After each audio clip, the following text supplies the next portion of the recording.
your playing days in Cincinnati because you weren't bashful about it. I asked you, you played in, New Orleans, you played with the Chargers, who you love still to this day. You played with the Tennessee Titans blocking for Eddie George.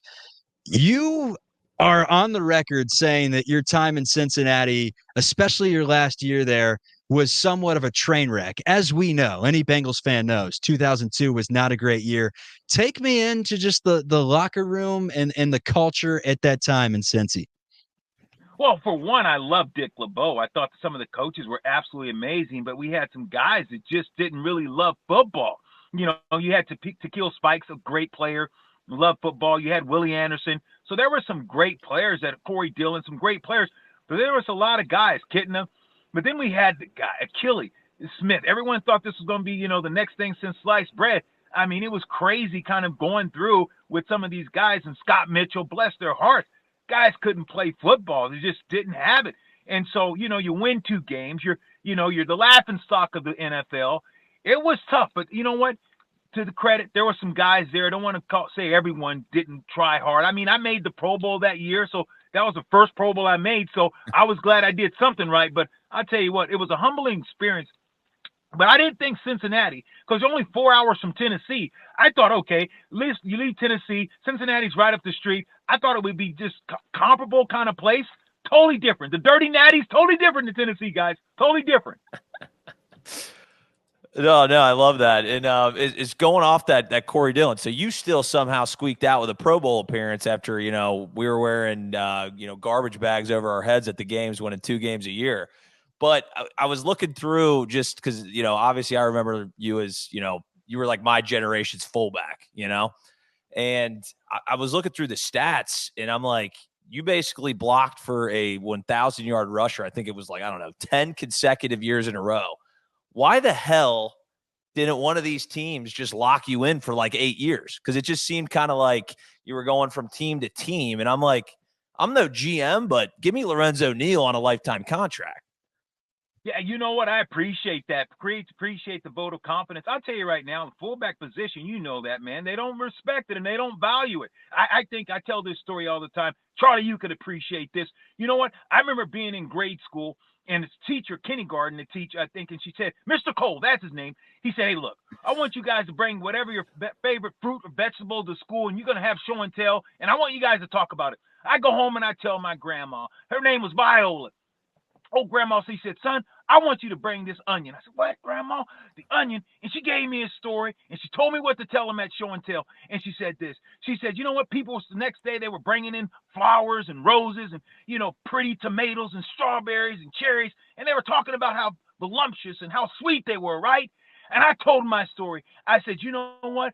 I feel like the old onion. The onion, is one of the most disrespected vegetables in the group. But guess what? When you want that good hamburger, you call on that onion. When you want that good soup, you call on that onion. When you want a good fullback, you better call on that onion. When you want a good lead blocker, you call on that onion. So the fullback position, I like to call it the old onion position. So that's what I was. I was the old onion. When you wanted to lead draw and you wanted to go downhill, you called on that old onion. And that's old O'Neal, baby. Hell yeah. And I don't know if you ever watched the movie Holes or read the book Holes, but The Onion actually saved a few characters in that book back in the day. So don't sleep on The Onion. Lorenzo, you played with some of the best, as I mentioned. Tomlinson, Eddie George, Corey Dillon, list goes on and on. Did you play with the best running back in football history, or who is the best running back in football history per Lorenzo Neal? Yeah, you know what? It's tough because you know what? There were so many different eras. When you think about what Jim Brown was able to do, you look at what Franco Harris, and you look at guys like, when I love just watching guy from Texas, Earl the Pearl. But what these guys did, they were all great in their own era. But yeah, in the era when you look at LaDainian Tomlinson, when you think about him and Marshall Faulk, you look at certain running backs and what they brought to the table. Barry Sanders. LaDainian Tomlinson was lightning in the bottle. I think when you think about Barry Sanders, yeah, he could cut on the dime and make, and leave 9 cents change, 9.5 cents change. But LT wasn't that far behind him. But I think if you say, who was a better receiver, who was the best pass catcher out of the backfield between Barry and LT, I think it's hands down LaDainian Tomlinson. LaDainian Tomlinson, guys, this guy was absolutely amazing. And when he was even with you, he was leaving. If LT was even, if you saw the back of 2-1, it was too late. So I played with some great back. Eddie George, downhill, tough, physical guy, big guy, great feet. But I tell you, Corey Dillon ran pretty hard too. Corey Dillon was an amazing running back too. Warwick Dunn was able to play in Tampa Bay with Warwick Dunn and Mike Allstott. I was blessed, man. Everyone talks about how great of a fullback was. I think I was one of the smartest because I followed those great backs and they made me look good just like I made them look good. But LaDainian Tomlinson, guys, we know it. This guy is going to be on. He was a short list, one of the greatest of all times. Just what he brought to the table and how he did it and how he went about doing it. And not to say that all those other guys didn't work hard and do those things because they did. But LaDainian Tomlinson, guys, he was special, and I think he is one of the greatest running backs ever to play this game. Yeah, well, shout out LT. I can't remember what year it was. My fantasy team won single-handedly because of him. And, thank you to yourself as well, obviously. We don't want to forget the onion in the equation here. We were playing fantasy 15 years ago? Jesus. Dude, I had LT. Thank you. Exactly. Don't, Charlie, just because you're a young buck and you wanted to skip work and go to Alabama and go watch US. You know what, Charlie? Leave us alone. Yes, fantasy was around there. Yes, and yes, we could win some points. Good for you. Keep Charlie in line. Thank you. I appreciate that. But you obviously had all these great running backs, but I don't know if most of our listeners know. So you actually got drafted as a running back, and it sounded like there was an ankle injury earlier in your career. Do you ever think that, maybe we'd be talking as far as you as a LaDainian Tomlinson, maybe not necessarily that caliber, but do you think the trajectory as far as a running back would have made, a solid career for you? Or do you think it was always going to be moving to that fullback position at some point? Oh, no question, man. I think I was compared to like a Jerome Bettis. If you think the way that I ran early in my career, pull up those games and you see I was leading the league in rushing the first 2 weeks. I know it doesn't mean anything, but I went out and, at halftime against Atlanta after a 73-yard run from scrimmage. So I ran physical, ran hard, a lot like Bettis. I would get downhill and, I was, 245 pounds and I was a big guy and I could get downhill. The Saints drafted me and they end up trading Ironhead Hayward to Atlanta because of the fact that they thought that they knew that I could play the running back position because of the fact it's interesting, guys, because Kelly Skipper was my running back coach at Fresno State. Jim Skipper was my running back coach with the New Orleans Saints. So he was telling them, he said, look, I know you guys don't know about this guy because for little Fresno State, but this guy can tote the mail. And I think he had a lot to do with my success and also me getting drafted to the New Orleans Saints. Jim Skipper, because it's Kelly Skipper, his son, told him about me at what I was able to do at Fresno State. So here's one, a blast from the past that you probably haven't had to answer on in a little bit. State champion wrestler Lorenzo Neal still owns the California state record for fastest pin in a match. You ever thought about WWE, man? I mean, you're quite the showman. I think you could go out there, rip off your shirt. I know you're eating a lot of brisket at this day and age, but I saw you a couple weeks ago running the hills of San Francisco. You look good, still have the physicality, and you put on a show. You ever thought about it? Because we're willing to potentially, be your hype man if you do want to go that route. Believe this or not, go read Chuck Liddell's book. Chuck Liddell, a.k.a. the Iceman. I know you guys know that name. Chuck Liddell's at wrestling at Cal Poly. I tell Chuck, hey, you need to start this UFC. You need to go ahead and start fighting because he was, wanting to know, should he get into UFC? Me and Chuck Liddell, we go way back. I've been knowing him since college, Cal Poly days. And I'm one of those guys who told him, hey, look, you need to get into UFC. Read his book. He talks about him and I. We meet. He worked at this place called The Graduate in Cal Poly, and he was a bouncer, right? So I'm coming in to see Chuck, and everyone, I'm feeling no pain that night, Charlie. I'm walking. I said, "Where's Chuck Liddell? Where's Chuck Liddell?" Everyone said, "Chuck, this big guy's out there calling you out, looking for you." So I come out there. Chuck sees everyone, parts opens up, and he runs at me. I run at me, jumps over the bar. Everyone think we're getting ready to brawl, and we go up and hug each other. So, man, I had some great days. No, I never thought about WWE. Did think about the UFC, but I don't know, Charlie. I don't like getting hit. Oh, you don't like getting hit. Hell, you said Chuck Liddell was a bouncer at a bar in college? Yeah. Shit. So he worked at a place called The Graduate down in Cal Poly. Chuck wrestled at Cal Poly. Chuck and I, you read his book, he talks about that. He and I, go way back, and he talks about me in his book too. So yeah, Chuck Liddell, man, was a bouncer. This guy, got in the UFC, and man, we've been friends ever since. You've seen the Charger games. He's always wearing my jersey to this day. He goes in that stadium with 41 on. That's right, boys, 41. I'm just imagining if I was, just getting a little bit too rowdy as like a 22-year-old at a college bar, and all of a sudden I go, holy hell, that bouncer really put me in one hell of an arm bar. I don't know. And it turns out it was Chuck Liddell and Lorenzo Neal. Those are the guys that whooped my ass. Oh, yeah. I'll tell you a quick story. So I'm playing with Baltimore, one of my final years, and Chuck says, man, I want to come out and see you in Baltimore. Chuck flies out. It's me, Chuck Liddell. We go to Sugar Ray's place, Ray Lewis. It's me, Chuck, Ray Lewis, Michael Phelps, and Mike works for ESPN. Now I'm forgetting Mike Silver. And he's there, and he's just talking junk to everybody in the bar. And he tells this story to this day. If you guys ever see him, say, hey, tell me about the time when you're with Chuck Liddell, Michael Phelps, Lorenzo Neal, Ray Lewis.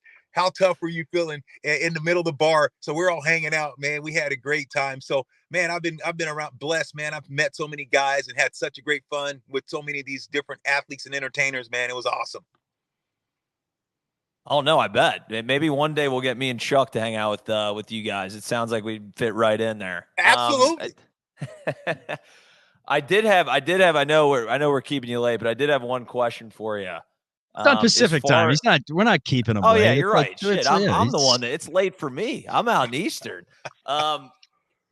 Who would win? I guess and I think I already know the answer. But every time I used to live with football players back in college, it was in the MAC though, so not necessarily your blue chip recruits or anything, but big dudes, and they kind of ran the campus. And the one group that they would never screw with were the wrestlers. Now, and they kind of hated each other, but they never screwed with each other. And you were on both sides of this coin. If in your scenario, who are you saying, you know what, we got to avoid this crew? We can't be doing shit that we like to do, or, messing around with so-and-so's chick or anything like that. Which side are you on, wrestler or football player? Without a doubt, 1,000% wrestlers, guys. Let me tell you right now, look up the name Zinkin, Harold Zinkin, Dwayne Zinkin. Their grandfather invented the knotless machine. They're freaking well-to-do family here in Fresno. Been knowing each other for 30, 40 years, ever since high school, grade school. And so I'm at Fresno State. The scholarship money's not that much. And these guys are Richard and God. They own more real estate in the Central Valley than anyone. And so what I would do, I would get the football players, and these guys was 124, 128, 130 pounds, 134 pounds, Harold. And I would get the big lineman, and I said, dude, I'll bet you $20 this guy can take you down. I would leave the night with like $200-300. I'd have all my partying money, guys, because I would bet on these wrestlers. And wrestlers, they don't care how big the guy is. They just sweep and single and take them down. So absolutely 100%, 1,000%, I'm rolling with the wrestlers. And Harold Zinkin won me so much money, and he didn't even need money. He was just the cauliflower ear. Him and Dwayne, they would just have fun taking down these football players, and these football players would be so mad. But what do? They just took you down, pretty much choked you out. You don't want to fight them. No, the cauliflower ear, that's the first signal. It's like, don't screw with that guy. He's going to whoop your ass. He's going to kidnap your family. You're going to be, it is what it is. Oh, no question. 1994 to 2007, you were essentially the Cal Ripken Jr. of football. A streak of 221 consecutive games played came to an end. That's 13 years. What is the Lorenzo Neal secret to longevity? What is the football player diet? Like, how the hell were you able to take that many hits for 13, 14 straight years? Well, one, Charlie, I was blessed, and thank the good man upstairs who, gave me an incredible body, and I was able to, endure. I come from a small town in Lemoore, California, raised slop and hogs, buck and hay. So I was put together pretty well. But first of all, it's the man upstairs. You got to be blessed. You got to be lucky. You got to be blessed and work. My work ethic every day, guys, I would come in, even if I didn't have to lift. Every day I would make sure that I did 25 to 30 times, one rep. In between meetings, I would run in and do that. And I would squat no matter what. Every day, 225, 40 to 50 times in a row. And I did neck. Every day I would do no-nos and yes-yeses on my neck every single day. So those are some of the things. Because, guys, your body is you got to keep that body together. So I made sure, 6-7 days a week, I was doing squats. And then when I do legs, the leg workout, it was unbelievable workout. But every day I was just going to do that. No matter what I was going to do, that was on top of it. And I boxed with Paul Dayton, the middleweight champion of the world. I hired trainers. I did, you name it, Bikram, hot yoga, Pilates, stretching, but getting there in the boxing ring and just be in unbelievable shape. Off season, I would come back to Fresno and wrestle with the wrestling team. So I'm telling you guys, I worked hard to be able to last that long and be able to play for those 13 years. But most of all, I was just blessed. I got one more for you, Lorenzo. You played with Mike Allstott. You've told me before he's a dear friend of yours and one of the greatest fullbacks in the game. I mean, we're talking 1A, 1B, Lorenzo Neal, Mike Allstott. It's debatable. It's up for grabs. Allstott was good. I still take Low Neal. He's got hair now. All of a sudden, sidebar. He's like Mike Allstott just has a full head of hair. Why are you hate? Only Charlie can hate. You don't need to be hating on Mike Allstott. I'm gonna call him and tell me and Mike's gonna come on the show together. I promise you guys, we're gonna have a ride. Man, Mike Allstott, without a doubt, was one of the greatest running fullbacks in the league ever. If you're talking about just a running fullback, blocking, I think I was a better blocker. But if you said, hey, who was the best runner? Mike Allstott. You said who was one of the best receiving fullbacks in the league ever? I would say Larry Centers. I think Larry Centers, if you look what he did, he caught 100 balls as a fullback. Larry Centers was amazing. So I think that you got categories. But yes, Mike Allstott, you're talking about running the football hands down. This guy was elite. So here's the deal, though. You see it nowadays with the professional boxing matches. Lamar Odom's out there. Nate Robinson's getting his ass kicked. If we had Mike Allstott against Lorenzo Neal, I think football fans would pay some money for it. Who wins in a boxing match if you each had 3 months to train? Yeah, he would. Well, you know what? In Mike's, his neck, and he had surgery. He would never do it. But even in his best day, he's got a better chance of scratching the lion's ass in the telephone booth than handling this. You know that, baby. He couldn't handle me, Charlie. He has no chance, baby. Love that. Houdini, you have one last question, or are we letting Lorenzo get on his way? No, I'm gonna let him go. I gotta start squatting like Lorenzo because I can barely get out of bed sometimes, and I just jotted down that workout regimen. So I'm gonna be in next time. We'll get Lorenzo on another time, and he won't even recognize me. Well, here's what I want you to do. This is what I got for you. I want you to do 10 burpees, 10 push-ups, 10 suitcases, and 10 squats. I want you to have a running clock. So you're gonna get a running clock, and only for 10 minutes. I want 10 burpees. I want 10 suitcases where you lay on your back and your legs and hands come together mid in suitcase, your clothes crunch. And then I want push-ups and I want 10 squats. And then you're going to go 10, 9, 8, 7, 6, 5, 4, 3, 2, 1, all the way to 1. 10-minute clock. Let me know how you boys do getting that done. The old man's still doing that at 50-some years old. Let's go, baby. Let's go. Love that. Lorenzo Neal, the fullback, make the fullback great again. Put this man in the Hall of Fame. It is long past due.